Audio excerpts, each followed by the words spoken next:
Começa agora o Off Topic Podcast dos Poligonautas.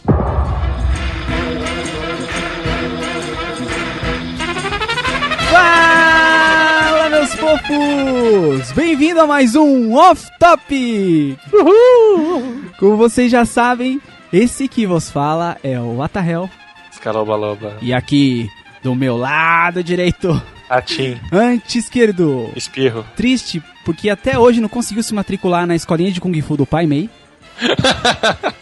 Schwarza! Olá, pessoas! E aqui, atrás de mim, tomando um banho de sangue falso.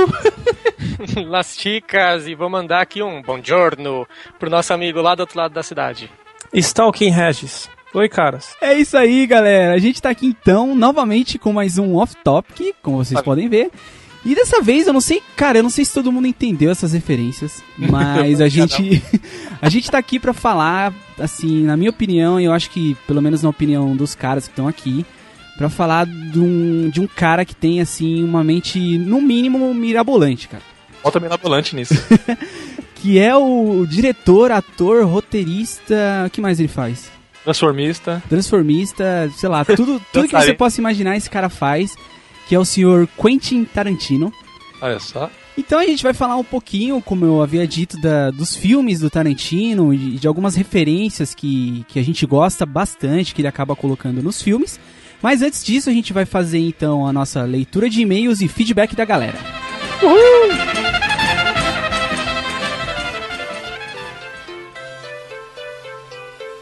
Bom, Schwarz, então estamos aqui com mais uma leitura de e-mails e feedback da galera. Olha só. Né, referente aos e-mails do último Off Topic, que foi o Off Topic de Lost. Que foi muito legal fazer. Sim, cara, foi muito divertido, né? O Macaco participou, o Marques, o Colono, os caras também gostaram muito de assistir a série, né? Então acabou sendo um papo muito divertido e foi bem legal gravar. Então, assim, a gente... Só uns recadinhos antes de começar. A gente continua em busca aí do nome pra esse quadro. Ah, é verdade, em busca do nome sagrado pra esse quadro aqui, porque a galera continua mandando sugestões que tenham a ver com e-mail. Poligomail, e-mailando, e-mailnautas.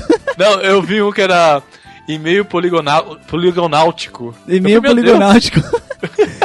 Ah, pessoal, a gente queria tentar tentar dar um outro tipo de nome, assim. A gente não queria tentar fazer uma coisa que não ligasse ao nome, porque a gente já tem muito quadro dessa forma. Não, e que seja também, pelo menos, no mínimo, agradável aos ouvidos, né, cara? Exatamente. Não é tão... Que não seja tão galhofa, assim, né? Né? Mas enfim, a gente continua, então, em busca de um nome pra esse quadro. Então, se vocês quiserem mandar aí, podem mandar, fiquem à vontade. Continue também mandando e-mails, tá, pessoal? Pro nosso e-mail aqui dos Poligonautas, que é poligonautas@gmail.com. Não só pra poder comentar sobre o Off Topic, mas também pra dar algum tipo de feedback, contar alguma história, de repente, que você teve também assistindo a série, ou mesmo falar até de algum Off Topic anterior e tal. O ideal é que você mande sempre que possível, o mais próximo possível do Off Topic que a gente acabou abordando na semana anterior, né? Mas se você quiser mandar também de algum outro, pode mandar. A gente seleciona aqui, se for possível a gente também lê. Sim, por que não? Bom, Schwarz, então vamos aqui para o primeiro e-mail, que foi alguém que mandou, porque ele não colocou o nome. Ele simplesmente disse que ela é de Belo Horizonte e que ele tinha 17 anos. Né? Pessoal, não esqueçam de mandar. Coloquem sempre seu nome, cidade e idade pra gente saber quem vocês são. Pra saber de onde vocês vêm. Sim, porque é de bom grado a gente saber com quem nós estamos falando. Exatamente. E ele escreveu aqui: Caros Poligonautas, sou alguém de Belo Horizonte e tenho 17 anos. Fui assistir ao teu podcast com a mesma animação de todos os domingos. E ao me deparar com o tema, fui levado a um estado de êxtase. Acompanhei muito tempo as 2 primeiras temporadas e pensava que eu me recordaria dos fatos assistindo ao vídeo, no caso aqui, escutando o nosso podcast, né? Sim. Me senti de fato decepcionado com esse off-topic, pois o assunto da vez foi tratado de maneira muito vaga para aqueles que não acompanhavam fielmente a série. A impressão que me foi passada foi que era um grupo de amigos conversando sobre um tema comum somente entre eles, Creio eu que os senhores, olha só. Só eu educado, pelo menos. Creio eu que os senhores deveriam dar mais atenção a todos os níveis de público e realmente discutir o assunto. Também acho que esse formato com vários convidados dificulta o segmento de um roteiro e deixa a conversa sem início, sem meio e sem fim. E aí o que eu comento, senhor sem nome, né? Que infelizmente ele deixou o Twitter dele aqui, mas eu não vou falar. Você tinha que ter colocado o seu nome, meu amigo. Senhor interrogação. Senhor interrogação. Cara, assim, eu até concordo com você que às vezes o papo ele não teve uma parada linear e que acabou ficando meio perdido, entre aspas. Porém, cara, a questão de que pareceu um tema conversado entre amigos, porra, cara, se pareceu isso, a gente venceu, tá? Sim, é isso que eu ia falar, porque acho que a ideia, a gente já até falou isso em um off-topic passado aí, que a ideia sempre foi parecer uma mesa de bar com os amigos conversando sobre coisas que eles gostam. Assim, não leve... O que eu peço pra vocês, pessoal, não levar o off-topic tão a sério, tá? Porque é óbvio que a gente vai passar informação pra vocês do que a gente acaba pesquisando. A gente vai errar pra caramba, claro que vai ter erro. Verdade. A gente vai comentar um monte de coisa desconexa. Mas não leve o off-topic tão a sério, sabe? É muito mais divertido você escutar essa conversa meio maluca mesmo do que você, sei lá, ficar se prendendo a um roteiro, como você falou. A gente faz pauta, sim, mas a pauta serve só como fio condutor, né, pra conversa. Exatamente. E outra, cara, Lost é uma série muito extensa, cara. Tem muita referência. Os personagens são muito ricos.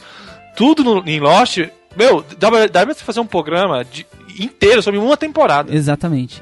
Então, entendeu? Assim, não leve o off-topic tão a sério nesse sentido, tá? A gente até entende aí o que você quis dizer e tudo mais.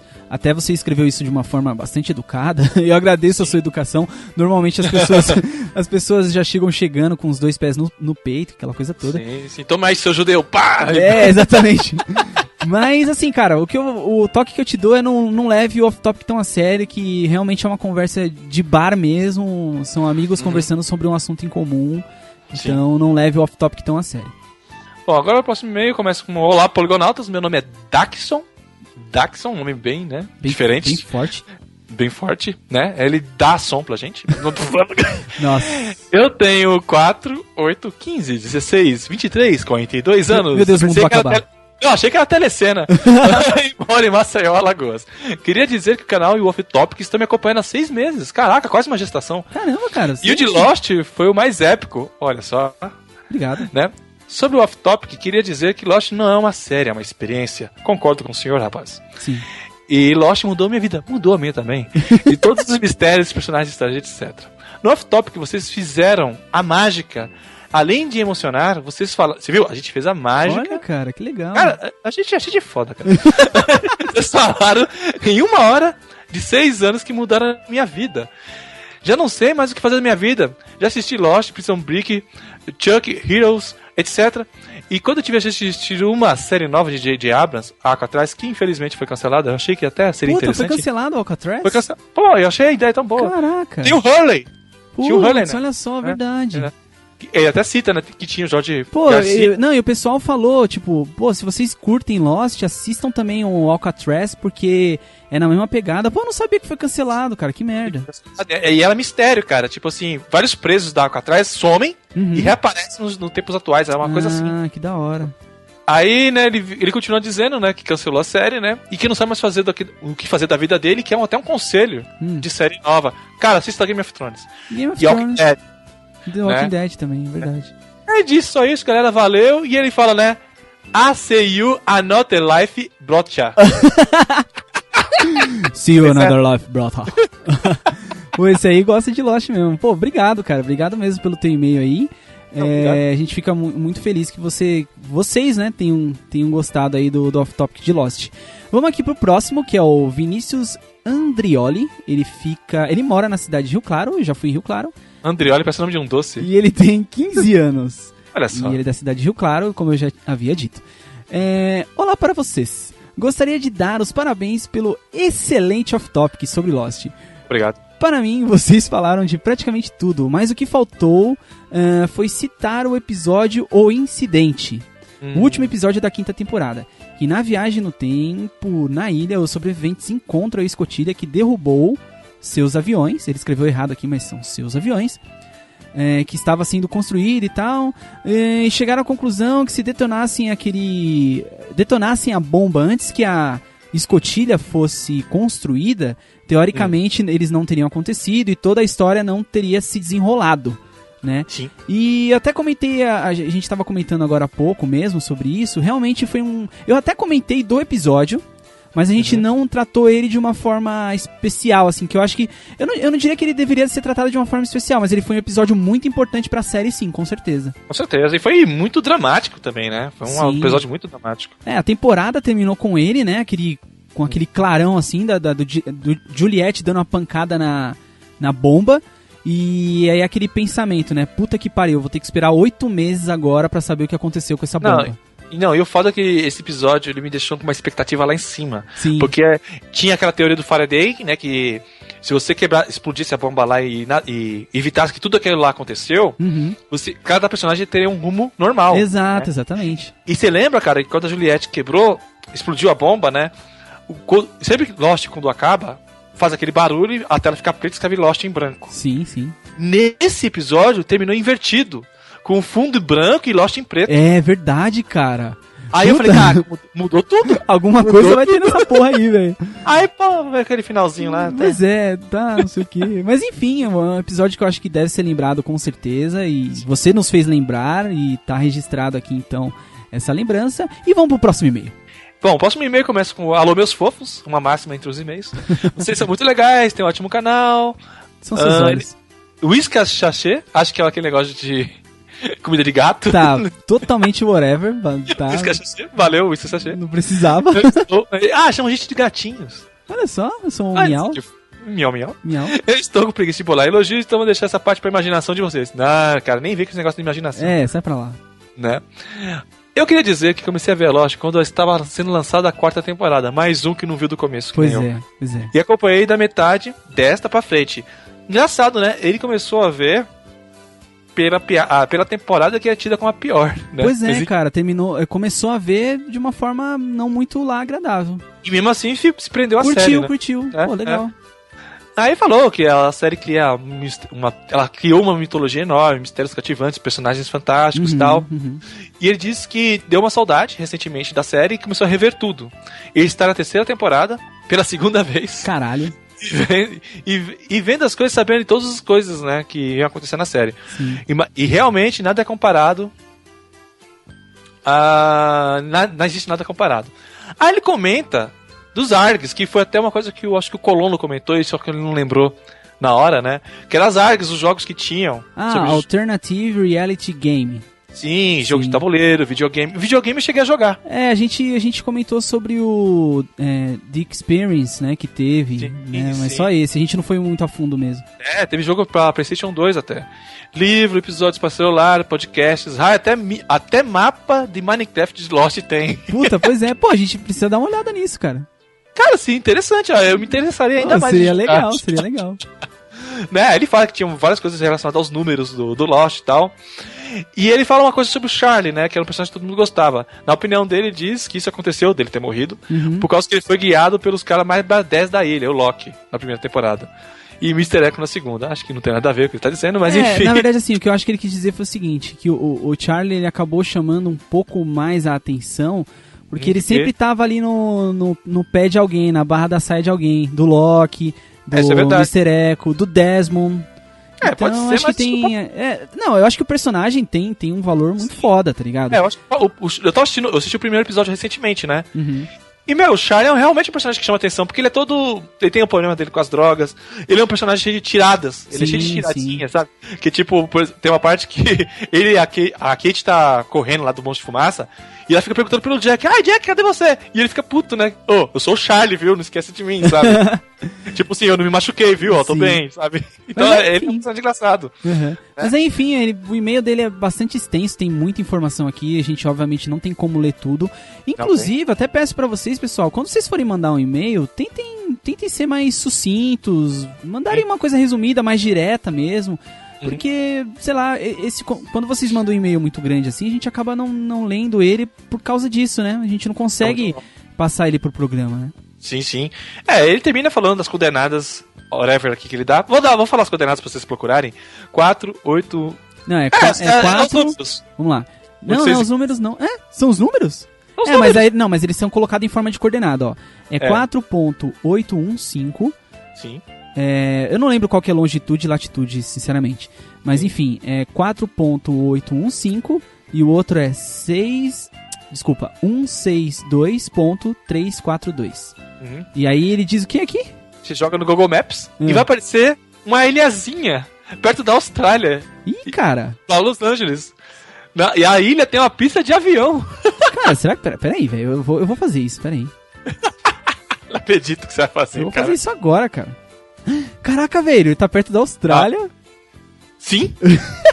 e entre Austrália e Los Angeles. Tipo, em teoria, a ilha estaria no Pacífico, entre o Pacífico Sul e o Pacífico... tem sentido, cara, tem sentido. Tem uma ilhazinha aqui, olha só que maluquice. Tô com medo do Lost City. Olha lá, cara, a ilha de Lost, caraca.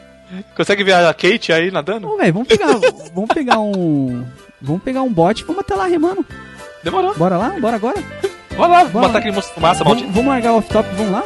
Vamos lá. Vai ser da hora.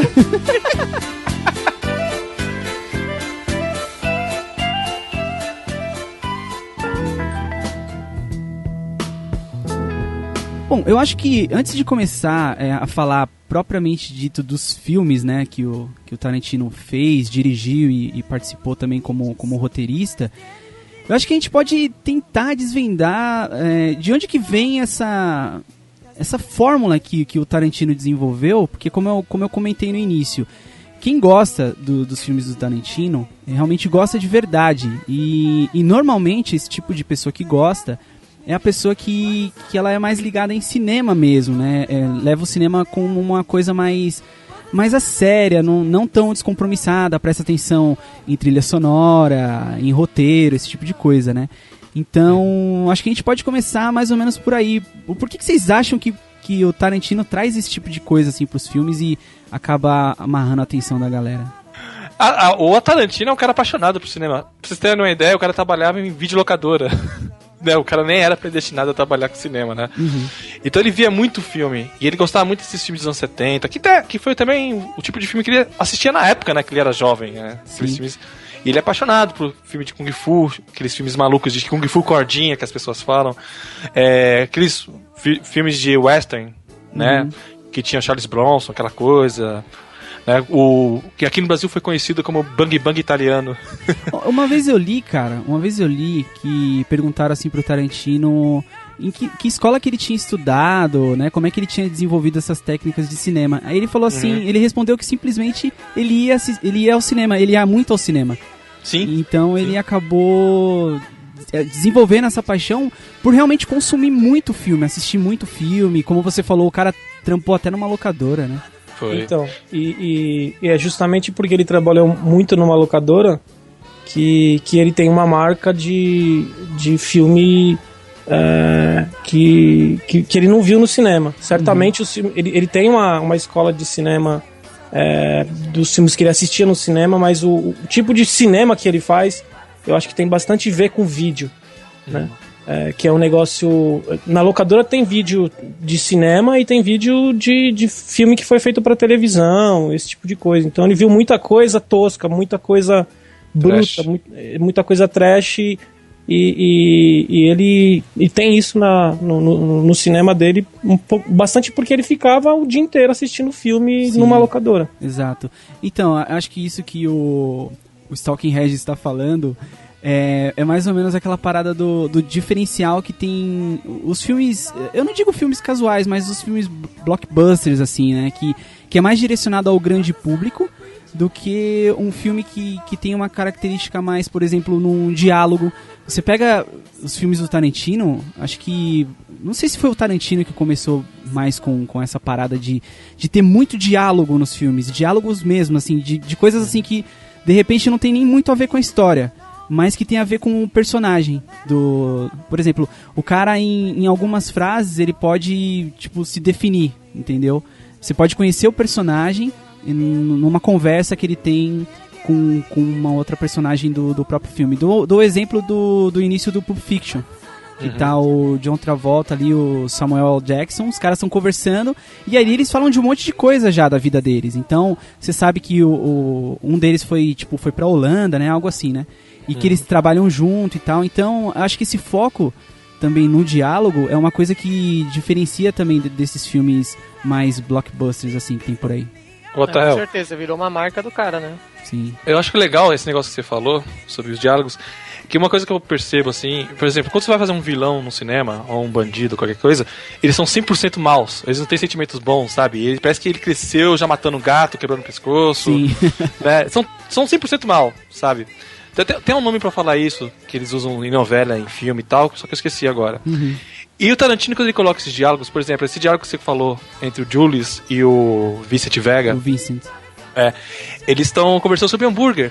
Né? Tipo assim, pô, o cara é assassino de aluguel e tal, ele come hambúrguer e ele aprecia as marcas de hambúrguer, sabe? Ele é tipo uma pessoa comum, só que mata. Né? Ele é um assassino de aluguel, só que ele tem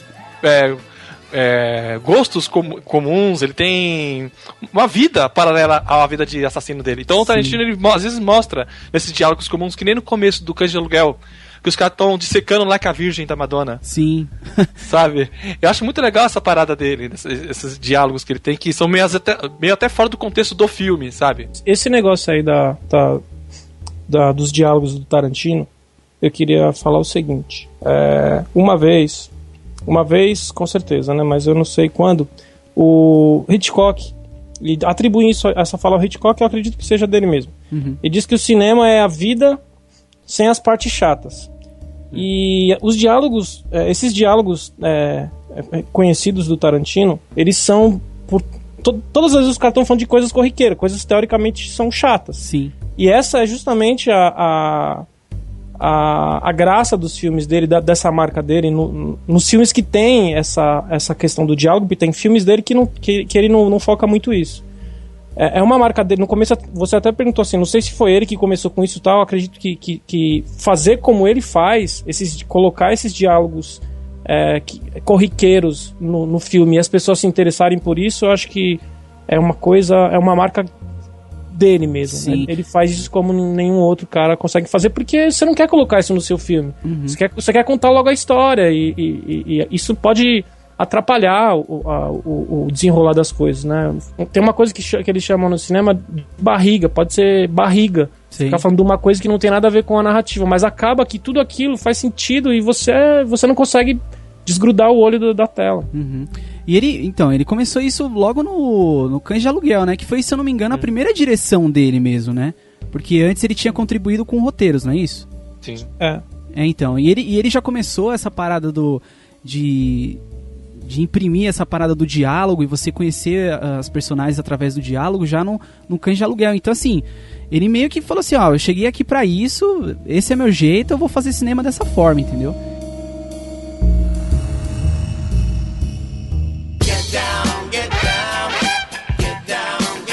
O que chama muito atenção nos filmes do Tarantino é essa linha do tempo que não existe, sabe? Ele, em alguns filmes, acho que não são em todos que ele coloca isso, que ele imprime esse tipo de coisa, mas você pega, por exemplo, o Pulp Fiction, ele é um filme que ele é dividido em pedaços. Parece que ele filmou o filme inteiro e ele cortou e depois ele colocou um pedaço em cada lugar, entendeu? Mas mesmo assim, exatamente, mas mesmo assim, a gente entende a história de uma forma, né, clara, e a gente vê que é um puta filme, mesmo ele estando totalmente fora dessa timeline, entendeu? Não é só ele que faz isso, não foi ele que começou com isso.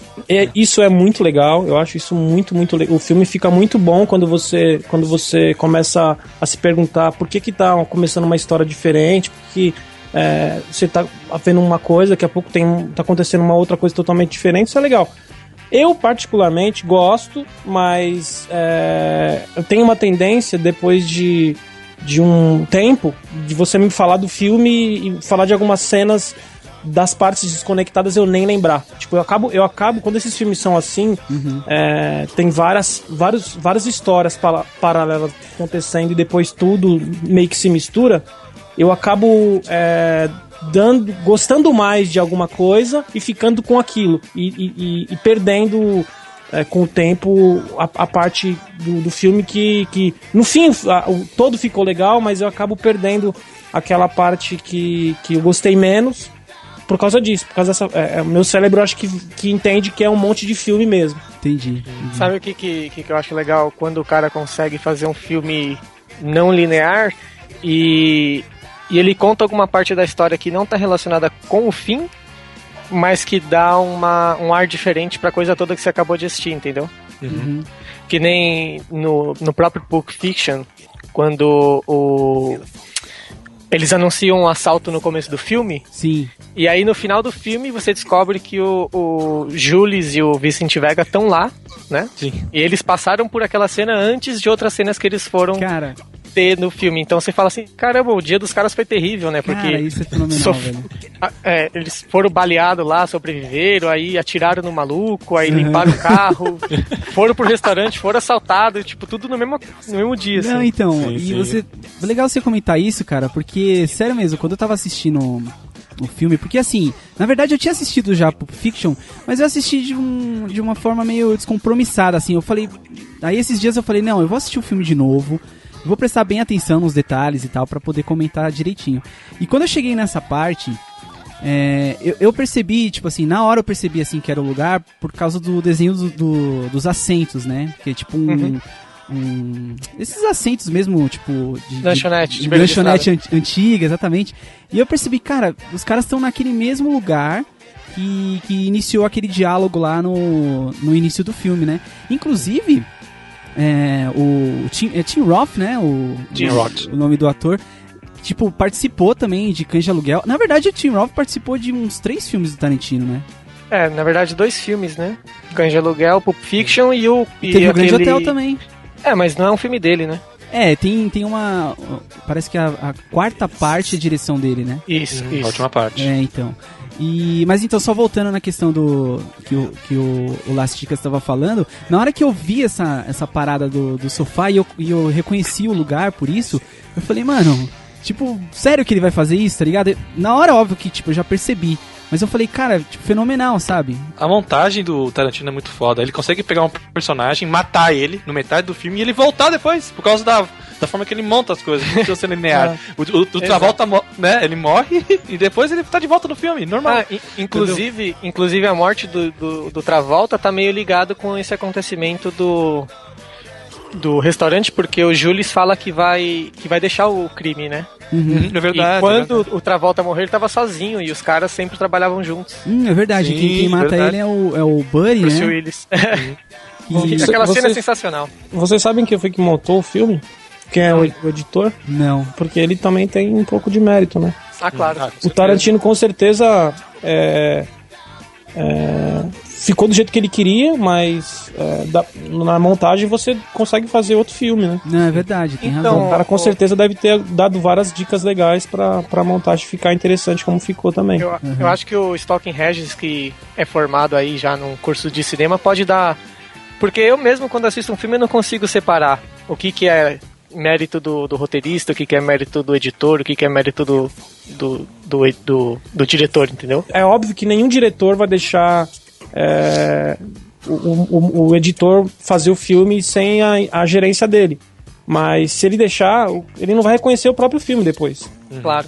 O material que o diretor produz, que é na direção do filme, durante a produção do filme, é um material que é bruto, né? Não quer dizer nada. Se você assistir todos o material bruto, você também não consegue enxergar uma história. Então a montagem é muito importante. Do mesmo jeito que um roteirista, se ele não tiver a chance de opinar na produção, e isso acontece muito, dificilmente um roteirista tem a chance de opinar, e nesse sentido o Tarantino não sei se tem sorte, mas enfim, ele tem a chance de dirigir os filmes que ele mesmo escreve, né? Então deve ser um tesão, porque os outros roteiristas, eles têm que lidar com ver a história que eles contaram se modificar, porque dificilmente uma história tem aderência muito grande ao roteiro. Um caso famoso desse negócio do roteirista não conseguir opinar sobre a obra que está sendo filmada aconteceu com o Frank Miller quando ele escreveu o Robocop 2. Ele escreveu o roteiro, né? Aí entregou lá pro estúdio que ia fazer, os caras mudaram tudo, deixaram de ponta cabeça praticamente o roteiro dele, e ele saiu xingando o estúdio. Mas o filme saiu bom? Não. Porque se tivesse saído bom, né, cara, isso seria bem... Acho que ele não teria reclamado. Exato. E se o Tarantino não fosse escrever e dirigir, eu acho que ele nem ia tentar fazer essas coisas que ele faz, porque dá pra ver que tudo que ele coloca ali são coisas que ele gosta, sabe? Tipo, ele não faz cinema da mesma maneira que as outras pessoas fazem cinema. Ele faz cinema pra expressar aquelas coisas que ele gosta, e eu acho que vê um produto que ele queria ver, entendeu? Vê alguma coisa que ele queria ver por aí.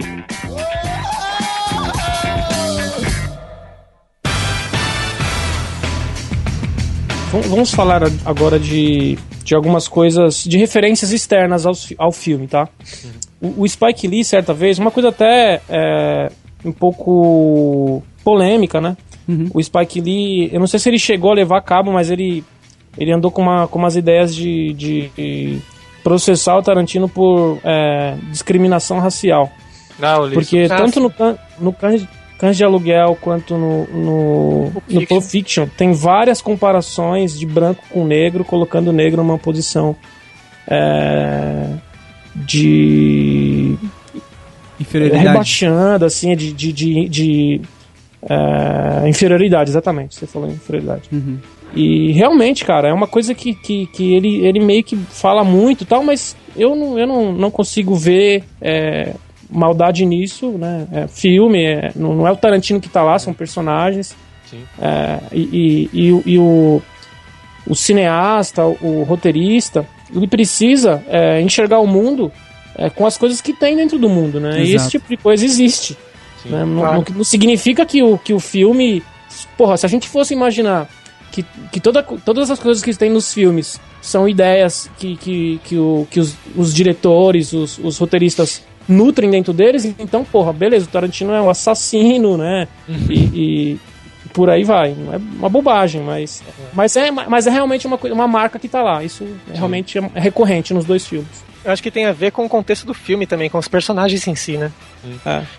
Teve uma confusão com o Bastardos Inglórios também, uma coisa parecida com o que o Stalker Regis falou, que tipo... O Tarantino deu muita atenção pro vilão do filme, né? O Hans Landa lá, o nazista maluco. Sensacional, velho. Não, mas ele rouba o filme, cara. Velho. Não, o melhor personagem do filme. Com certeza. E tem gente que fala, né, que o Tarantino deu muita atenção pra esse personagem, que é nazista.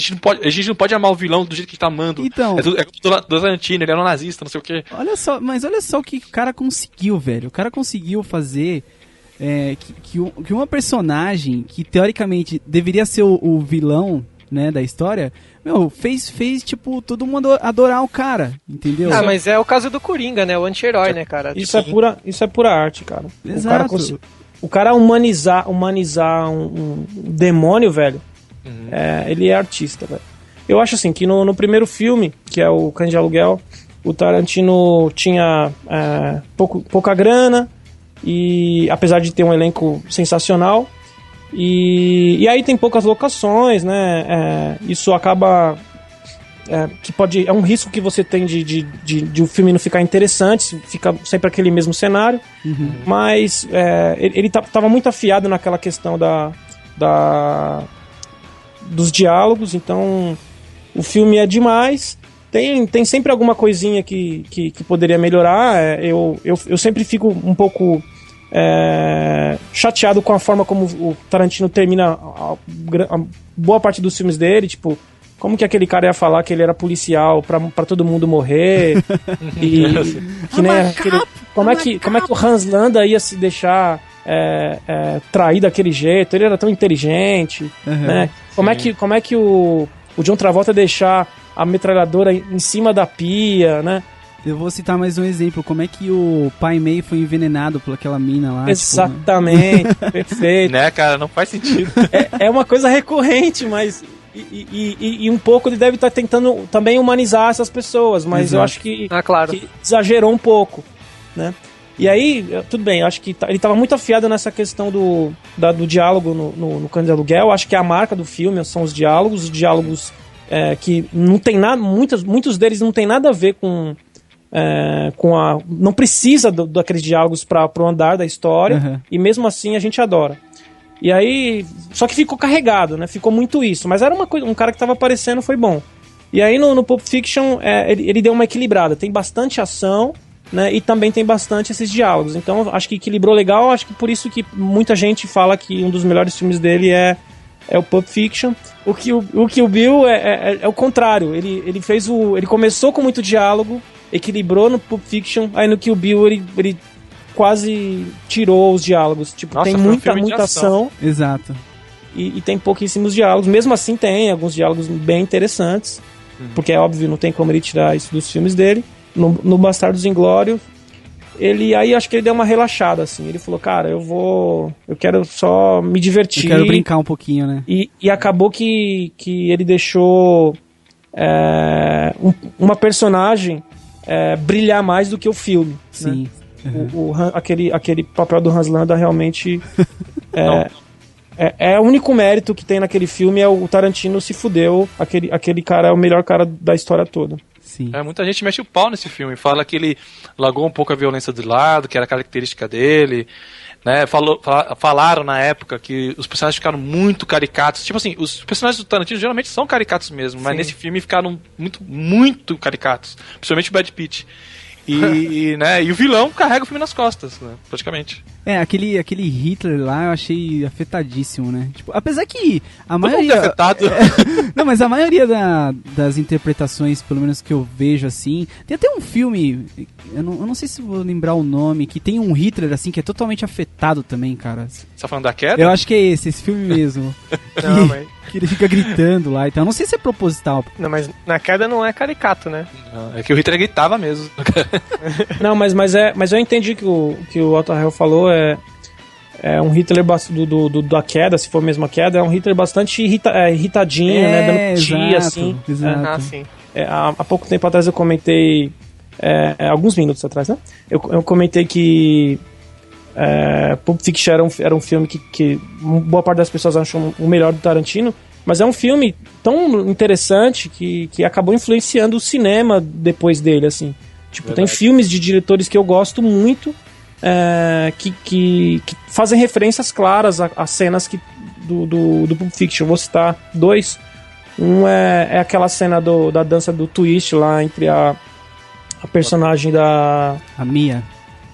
E o Vincent lá, Vincent não sei o que lá. Vincent Vega. Isso. Aquela dancinha tem uma referência clara daquela dancinha no Rock and Roll do Guy Ritchie. Sim. É verdade, cara, pode crer. Eu também vejo naquela cena do táxi com o boxeador lá do Bruce Willis, com a colombiana, eu vejo a cidade pelas janelas assim do carro, e eu vejo Sin City, sabe? Uhum. E inclusive tem cenas de carro no Sin City com o próprio Bruce Willis. Sim. Então, tipo, é um filme que influenciou o cinema de um modo geral. Inclusive, uma das cenas do Sin City de carro foi dirigida pelo Tarantino.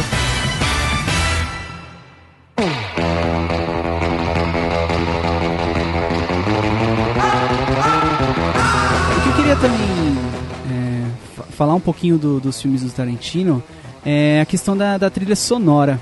Porque a gente sabe, a gente que curte música pra caramba, sabe que as trilhas que o cara coloca são fora de série, assim.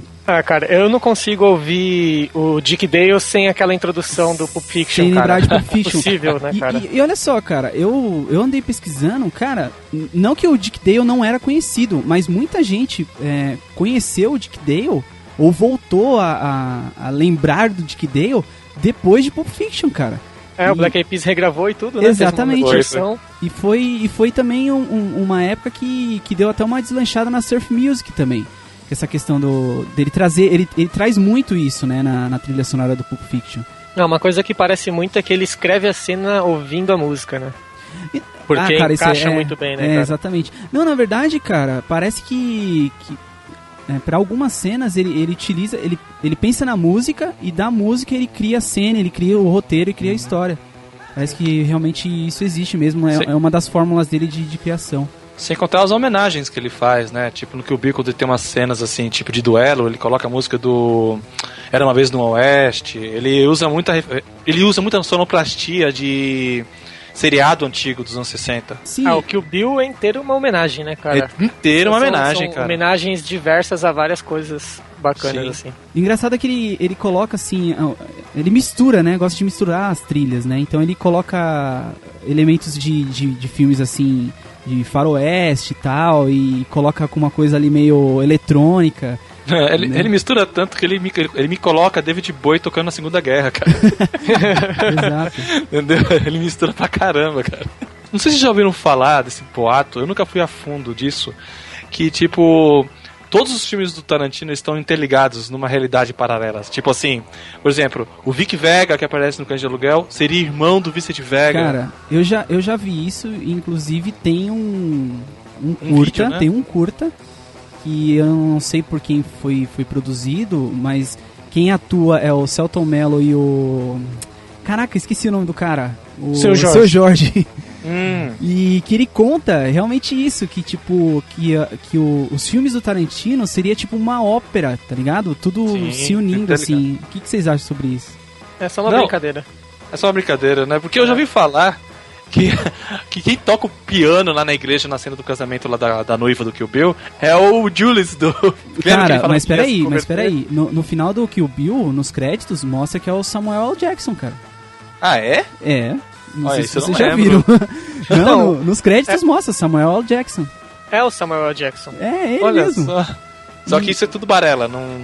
Eu acho que é só uma brincadeira. Na verdade, se você for prestar atenção nesse curta, ele é uma homenagem ao Tarantino, né? Pela forma como ele foi escrito e dirigido, né? E atuado. Então, mas o Las Chicas, eu acho que... Tudo bem, eu não acho que ele tenha pensado nisso desde o início, né? Que ele falou assim, não, todos os meus filmes eles vão ser, tipo, vai ter algum tipo de ligação. Mas eu acho que sei lá, depois de um tempo ele começou a fazer isso, porque, olha só, cara, essa questão do Vincent Vegas, né, que o Schwarza falou, ser irmão do Vic Vega. Eu não sei se vocês sabem disso, mas parece que o Tarantino ia fazer um filme desses dois irmãos, entre aspas. Eu ouvi falar. E, tipo, depois, não sei se não deu certo, se ele desistiu da ideia. Então, assim, essa questão dos irmãos Vegas aí, isso aí realmente parece que eles eram irmãos mesmo. E uma outra coisa, aquela maleta que eles roubam lá no Cães de Aluguel, teoricamente é a mesma maleta do Pulp Fiction. Que toda vez que eles abrem, assim, vem meio que um brilho, assim, e tal, né? Sim. Então, mas, aí... Não, eu acho que os argumentos são bastante poderosos para uma teoria da conspiração, mas ainda continuo achando que não tem nada a ver, porque são vários contextos distintos. Eu entenderia tudo isso como um easter egg próprio, tá ligado? Poderia ser sim, tipo... não dá pra saber, né, cara? Só mesmo o próprio Tarantino acho que tem como dizer se realmente é ligado ou não, né? Hotel, mas imagina, cara, digamos que isso procede. Caraca, mano, o cara ia pensar assim um dia, eu quero fazer uns filmes durante 20 anos, e eu quero que esses filmes fiquem interligados, sabe? Tipo, caraca, sim. Você é obstinado, hein, rapaz? Tem uma outra coisa também que tá dentro dessa parada que os filmes estão interligados. Aquela espada que o Buddy mata os caras lá na loja lá, que inclusive tem uma cena engraçadíssima que quando os caras entram assim, tipo, os caras estão meio que tá rolando um coito ali, tá meio esquisito. Tô pulando, fala que nem um Discovery Channel. Ai, caraca. E aquela mesma espada que ele mata o cara lá, seria uma espada feita pelo Hattori Hanzo, que é o cara que faz as espadas no Kill Bill, cara. Meu Deus, que mundo pequeno. É uma katana, né, velho? Não tá escrito Hanzo no... Vocês sabiam que o Tarantino é podólatra? Uma amante de pés femininos. Vocês já repararam que todos os filmes dele... É verdade, cara. sempre filma pés de mulher. Sempre dá um close, assim. Ele é fascinado, ele assumiu isso aí, que ele é fascinado por pé de mulher. Então, inclusive no Pulp Fiction tem uma referência textual sobre isso, né? Que é a massagem do pé lá, né? Ah, é verdade. E como vocês falaram também, essa questão dessa paixão dele por pés, e isso ele mostra, né? Ele acaba deixando isso explícito nos filmes. Eu pego o gancho pra falar um pouquinho da fotografia também, né? Que o Tarantino utiliza em alguns filmes. Essa questão do pé, ele vive filmando o pé, dando corte pra pé, assim, do nada e tal. E umas fotografias malucas que ele faz. Isso com certeza não é mérito do Tarantino. Isso, eu não sei quem foi o diretor de fotografia desse filme, mas com certeza o Tarantino, ele dá pitaco na direção. Óbvio que dá pitaco na direção de fotografia, mas esse tipo de nuance é só o fotógrafo na hora de filmar. O Tarantino não tem como pedir isso pra ele. Então os caras são muito afiados com o diretor, porque sempre tem alguma coisa assim que chama atenção na fotografia, né? Dos Sem filmes, dúvida. né? Eles têm que ser o melhor diretor de fotografia, porque no fim das contas o diretor, ele quer dirigir tudo. Mas mesmo assim, normalmente tem um diretor de fotografia. E quanto melhor for o diretor de fotografia, menos ele vai deixar que o trabalho dele seja invadido. Já ouvi dizer que o Tarantino é um dos piores diretores para se trabalhar, porque ele invade o território de todo mundo. É de se esperar. Mas, e também, por isso, eu nunca vi nada assim maravilhoso nas fotografias do filme do Tarantino. Realmente, no Kill Bill, tem umas coisas bem bonitas. Uhum. Provavelmente, naquela altura, ele já tava deixando o cara trabalhar mais. Caraca, tipo... Porque até porque nunca vi muita coisa sensacional na fotografia do filme dele, tem um pouco...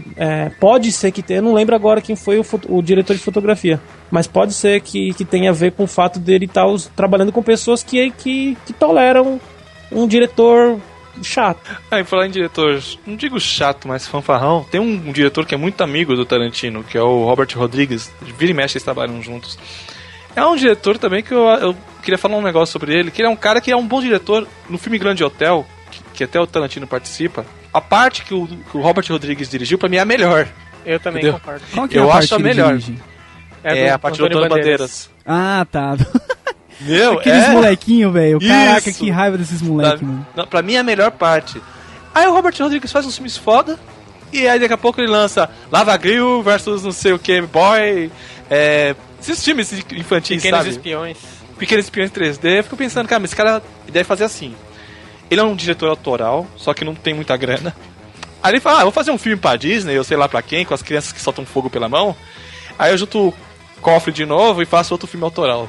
Sei. Porque eu acho ele muito bom também. Eu acho um diretor muito foda. Então, eu tava até comentando isso com o Lasticas antes da gente começar a gravar. E eu assisti há pouco tempo aquele Um Drink no Inferno. Uhum. Né? E Que tem o Tarantino. E que tem a participação do Tarantino como ator. E eu acho que ele participa do roteiro também, não tenho certeza. Não sei, mas enfim. E aí eu tava falando pra ele que no começo do filme, eu tava muito assim, eu tava prestando muita atenção na história e tal. O roteiro tava, né, se desenvolvendo, a história tava se desenvolvendo de uma forma legal e tal.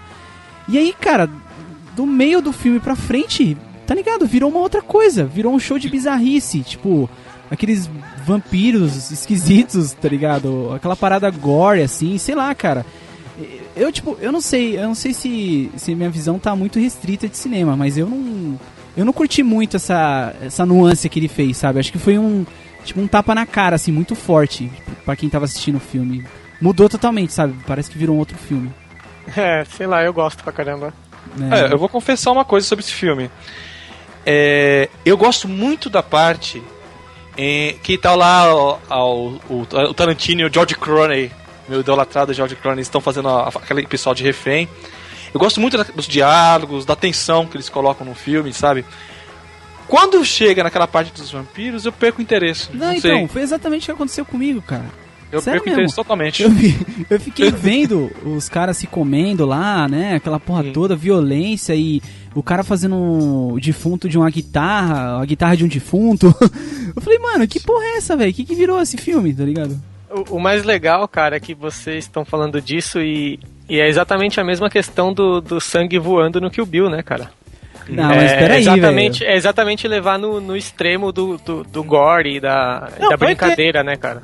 Entendo, só que, sei lá, eu tava tão fascinado pela primeira história que tava sendo contada, que quando ele mudou, eu senti uma decepção, que eu queria que continuasse naquela Eu tenho pegada. um tapa na cara, velho. Sério mesmo. O que eu acho do Drink no Inferno? E no fim é o que aconteceu. E eu te entendo, Júnior. Provavelmente você gosta menos do Robert Rodrigues do que do Tarantino. Sim. Eles fizeram aquele filme Planeta Terror é do Robert Rodrigues e o Dead Proof lá é do Tarantino. Que é a mesma coisa. A metade do Drink no Inferno, a primeira metade acabei de ver, foi escrita pelo Tarantino. Olha só. Ah, então, E a parte dos monstros foi escrita pelo Robert Rodrigues. Tem tudo Olha a ver, só, cara, tudo agora aí. fez sentido. Foi isso que aconteceu. Ah, então tá tudo explicado. Se bem que recentemente é que também o Robert Rodrigues também gosta de uma pegada de dar tiro e sem o cara virar zumbi ou monstro, né? Isso também me irrita um pouco. Mas ele consegue. Ele também faz filmes assim, né? Fez A Balada do Pistoleiro, Muito bom. fez o Mariachi, fez recentemente o Machete. Então, eu acho que ele é uma relação legal que ele tem com o Tarantino, inclusive autoral, mas tem essa parte aí de monstros e tudo mais que vocês acho que curtem até mais do que eu. Queria aproveitar que eu tô fazendo pesquisas, a gente tava falando da fotografia, o fotógrafo de Kill Bill foi Robert Richardson. E o Tarantino já trabalhou com ele no Bastardos Inglórios, Kill Bill 1 e 2. E ele tá fazendo a fotografia do Django Livre, que é o Django Unchained, lá o próximo filme do Tarantino. Então, certamente é um cara que o Tarantino consegue ou confiar nele, ou consegue mandar nele sem o cara se irritar, porque já tá fazendo vários filmes com o cara.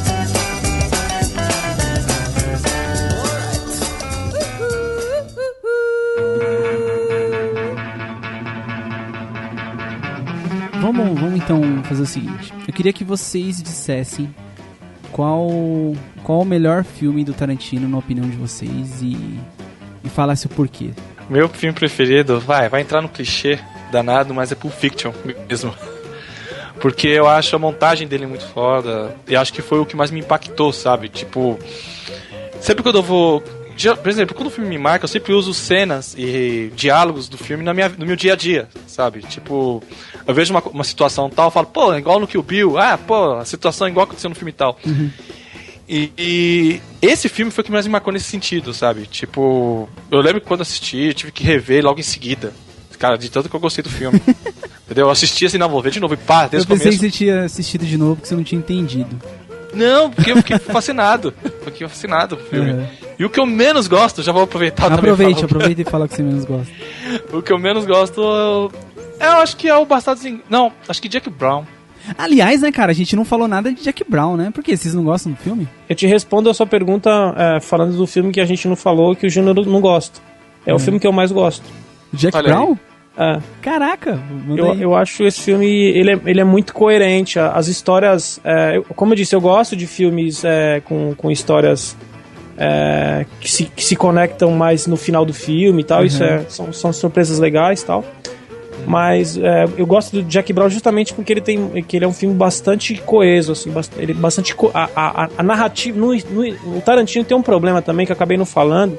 Em vários filmes dele tem algumas daquelas diálogos que se misturam com aqueles diálogos que não tem nada a ver, que são maravilhosos, que são personagens explicando o que estava acontecendo no momento passado ou no que elas estão fazendo. Eu acho isso uma falha, uma coisa que eu nunca gosto de ver no filme. Tipo, Tropa de Elite, o cara fica narrando o filme lá. Eu não gosto disso.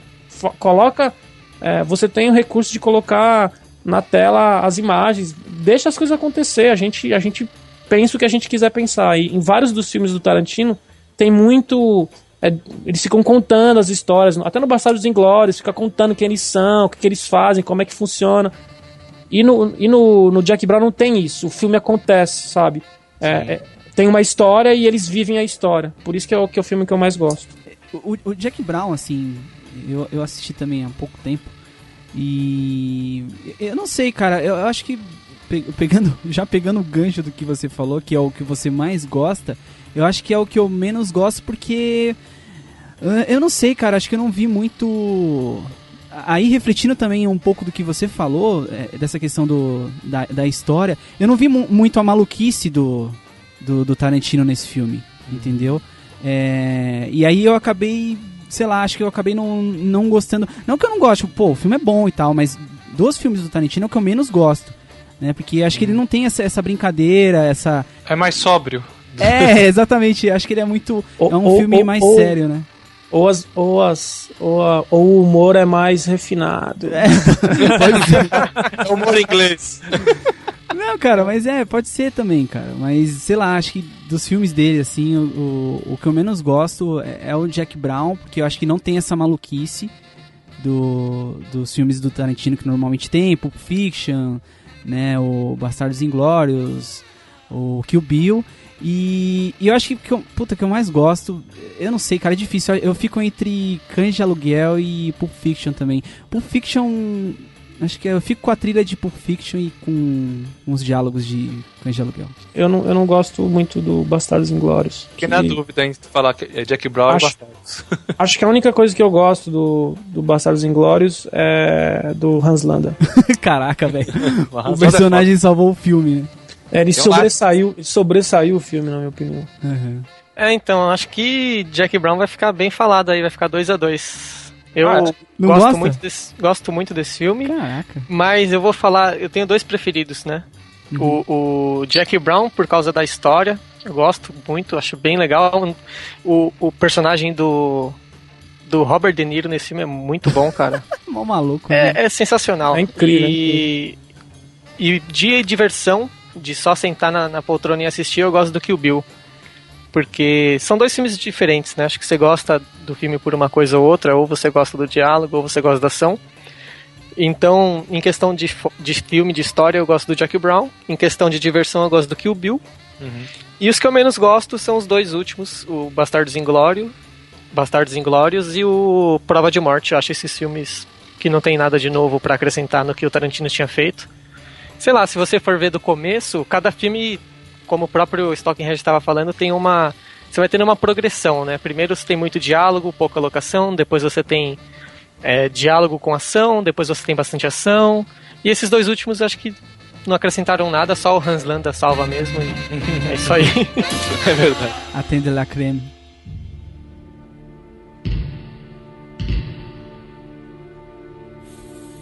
Sabe o que eu ia falar? Que o Kill Bill 3 foi anunciado, né? Foi? Eu ouvi falar. Vai ser aí... ter esquido. Então, aí que eu queria... Aqui tem umas como é que fala? Tem uns palpites. Palpites. Né, pode acontecer. A Daryl Hannah, a Ellie Driver, ela não morreu, né? Ou, pelo menos, o futuro dela ficou incerto ali, porque a Beatrix Kiddo arrancou o outro olho dela. Sim. E deixou ela lá no trailer, certo? Ficou se debatendo lá, fita maluca. Essa pode ser uma personagem pra aparecer. Sim. E a filha da Vivi Fox lá, que eu não lembro o nome da menina. Pode crer. Ela ainda olha pra menina, tipo, e fala assim pra ela, que se você, quando você crescer, se você tiver algum rancor, pode vir que eu tô te esperando. Exatamente. Então, mas eu já li uma coisa sobre isso. Por que ele tá esperando tanto pra fazer o terceiro filme? Porque ele tá esperando essa menina ficar velha.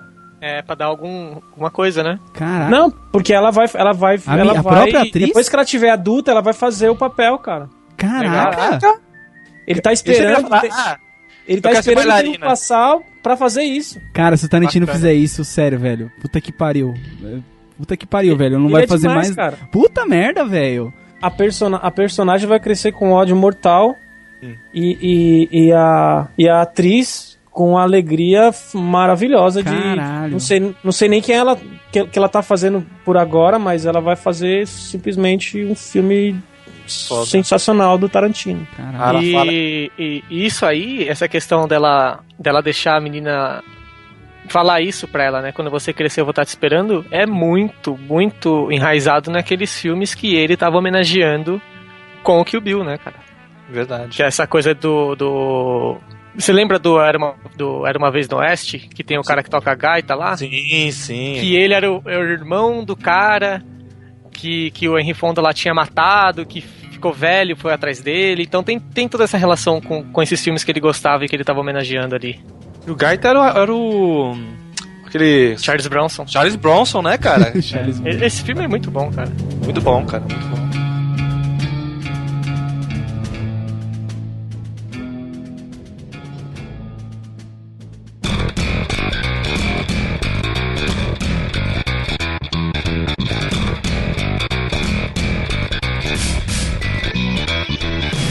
Eu já vi você vestido de Batman, cara.